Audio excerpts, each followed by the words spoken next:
Hey guys, Jordan here from Tech Today, and as most of you already know, SSDs are immensely better than hard drives, but in this video I'm going to show you just why that's true. So, let's get to it.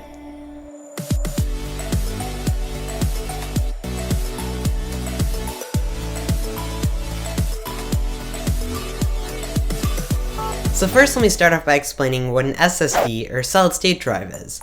It's basically a drive with no moving parts, as opposed to a hard drive which relies on disk to spin up at higher RPMs to read and write your data. So because of this lack of moving parts, SSDs can read and write data at much faster speeds than conventional hard drives. Additionally, an SSD supports more IOPs, or input-output operations per second, which is short for saying that an SSD will last longer than a hard drive.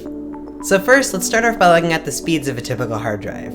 But to be more specific, I'll be testing the 1TB Western Digital Caviar Blue hard drive, which is 7200 RPM and has 64 megabytes of cache. And RPM just means the speed that the drive can spin up at. So moving on to the testing, which was all done in Crystal Disk, I'm getting a sequential read speed of about 123 megabytes a second and a write speed of about 120 megabytes a second. Now these speeds aren't bad, but they definitely aren't very fast. So let's step over to the SSD side of things. So the SSD that I'll be testing is the 120GB Samsung 840 EVO. Now according to Samsung, this drive can read data at 540 megabytes a second and write it at 520 megabytes a second. But throughout my testing, I got a read speed of 548 megabytes a second and a write speed of about 524 megabytes a second. So actually my results were a bit better than the factory specifications.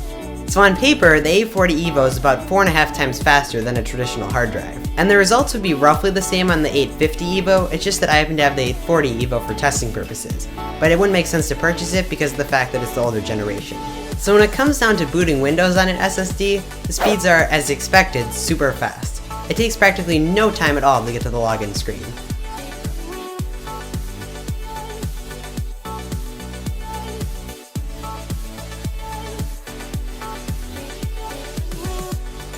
Now when it comes to the Caviar Blue, I've heard from a number of sources that it takes about 20 seconds to boot up Windows, which isn't bad, but the SSD is still immensely faster.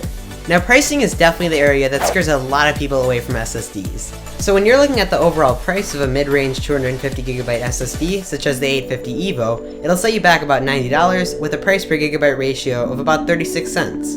Now when it comes to the Western Digital Caviar Blue 1TB edition, it'll only cost you about $55. And keep in mind that's for a terabyte of storage as opposed to a 250GB drive.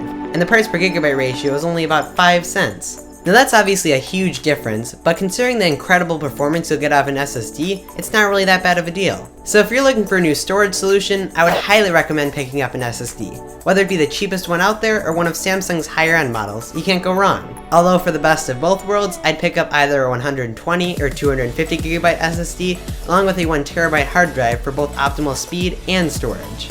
So that's pretty much it. I hope you enjoyed the video, and drop me your comments below about other storage solutions. So thanks for watching, and see ya!